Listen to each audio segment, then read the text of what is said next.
something natural, you're just gonna start.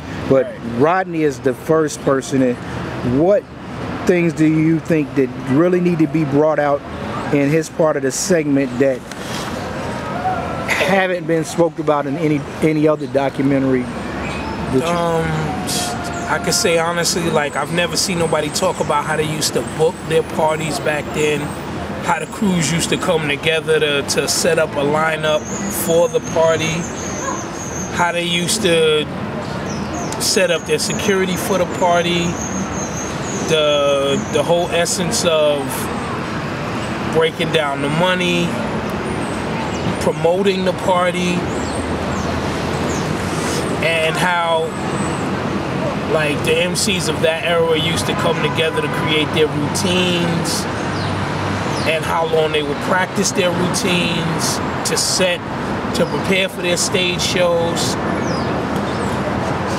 I know you had mentioned something about how hard the DJs put in work for a party, and how much, how much the party, the money that they were asking for these parties. I know that you had brought that up too. Yeah, what they were charging as a door charge, like all the work that the DJ would have to put in to set up the records they was going to use for their routines, as opposed to the records they was going to play just for the crowd to dance to.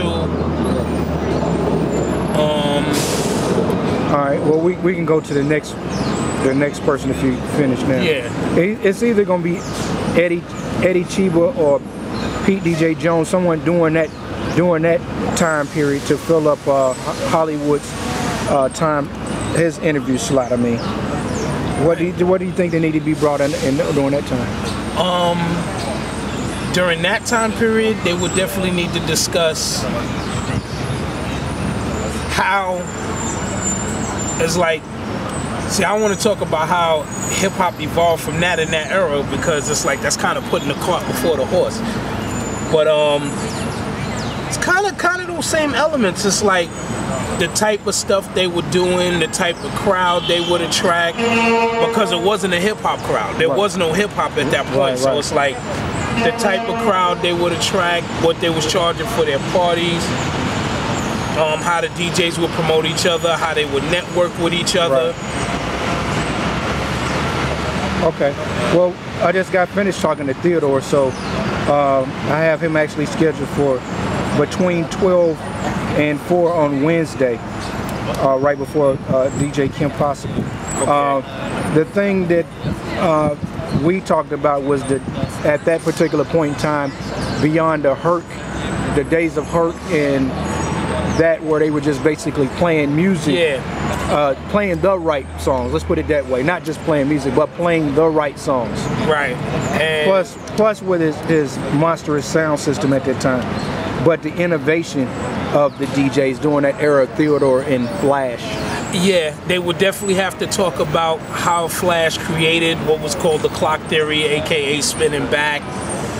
Then they definitely have to evolve they'd have to get into how Theodore invented the scratch, how it got developed.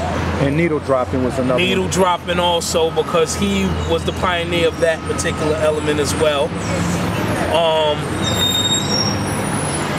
How the music affected the B-boy at that point, because then it started getting a little more intricate as far as what they would play, as opposed to just playing a typical R&B or disco record. Right. There was certain music that was starting to become affiliated with being straight hip hop. Certain breaks where once they came on, like prime example, It's Just Begun. Right. Anytime somebody would throw on It's Just Begun, it's like all the breakers would just massively hit the floor, and it was like that record just signaled, all right, it's time for y'all to do all your floor work. Right. Records of that nature, Apache. It's like they definitely will have to talk about certain records that became staples. Right. As far as like the foundation of what became the history of breakbeats. Right. Okay. Next person on the roster is you, and I know we had talked about it actually spreading from out of the Bronx into other parts of the city. Yeah. And how it came out, how it got from the Bronx and started to spread all over Harlem. then after, not saying that after it left the Bronx it landed in Harlem and it just stayed there. It's just, it was a slow migration through the boroughs at the time. Even though, you know, Queens and Brooklyn had a head start on us as far as like sound systems, because even when I was going to East New York back in the mid-70s, they had massive speakers, Serwin Vegas and all of that. I had never heard of that before then. So it's like, I definitely have to get into how the hip-hop migrated through the 5 boroughs at that time, and how we evolved from that into getting into the whole recording aspect, which we'd have to start talking about Enjoy Records before we talked about Sugar Hill, because Enjoy actually did come first. And a lot of the pioneering labels, rap groups were on Enjoy. And a lot of them. Flash and the Furious 5, Funky 4 plus 1, Treacherous 3, the Disco 4. There's a lot of pioneering groups that went through Enjoy before they went in other directions. So we definitely have to get into that. Okay, well, the next segment is the B-Boy. And I know we talked about the break beats and how that was what the DJ was doing, and that basically what you were saying by playing certain records. Certain records will cause the B-Boys to react. And you're going to be talking to Tracy 168 on that tip. He's going to cover all that. I ain't got no doubt about it. He's going to cover all of that. Well, the next person, the people in line is Houdini, and then I already got them, so we don't have to worry about that. Steve, he can pretty much handle himself. Kimmy, she can pretty much handle herself, because see, we're stepping into the new innovation. Mel, he can handle himself. Do you think anything that Mel need to bring out other than I think that aspect of organizing these DJs will probably just be loose individuals, and bringing them together as a collective. And he definitely needs to like at least touch on the fact of how there was a point not too long ago, like early 90s, where DJing started getting stagnant in New York. It really did. It was the same group of DJs all doing all the parties in the city. So it was like DJs that were outside of that loop were getting stagnated because,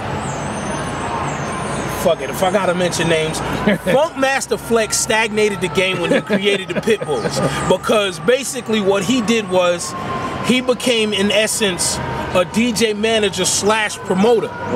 So it was like anytime there was word of a party coming up, one of his people would be slid in out of his network, and that kind of stagnated all the other DJs in New York. So Mel definitely needs to touch on that, and I'm sure he knows about it firsthand.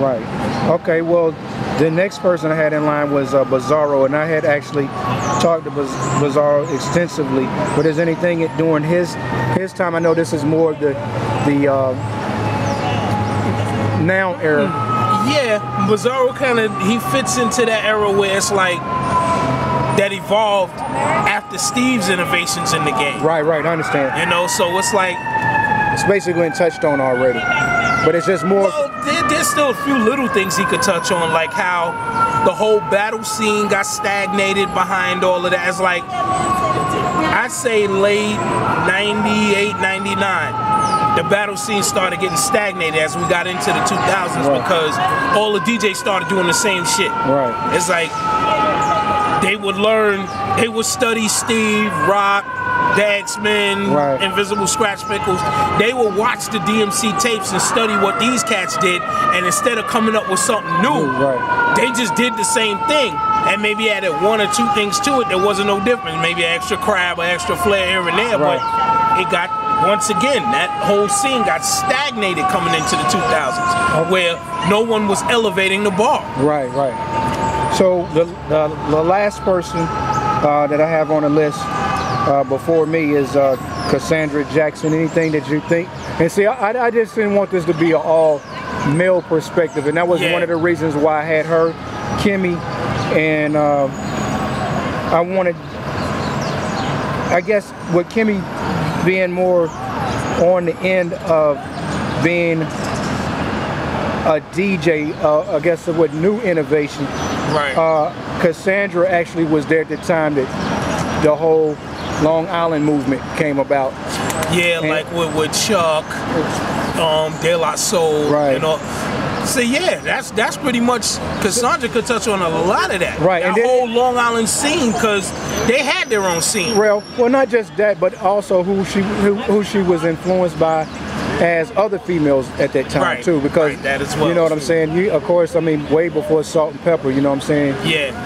I mean, you had, people don't even know. I mean, DJs like Wanda D and Lady Love. You know, different people. You know, just different people that were there before Salt and Pepper. You know what I'm saying. Right. So, and then to conclude it off is just basically me.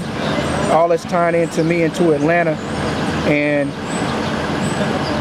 how I got to where I'm at now, basically, by going through the generations from the Bronx all the way to present 2011. Right. And that's basically it.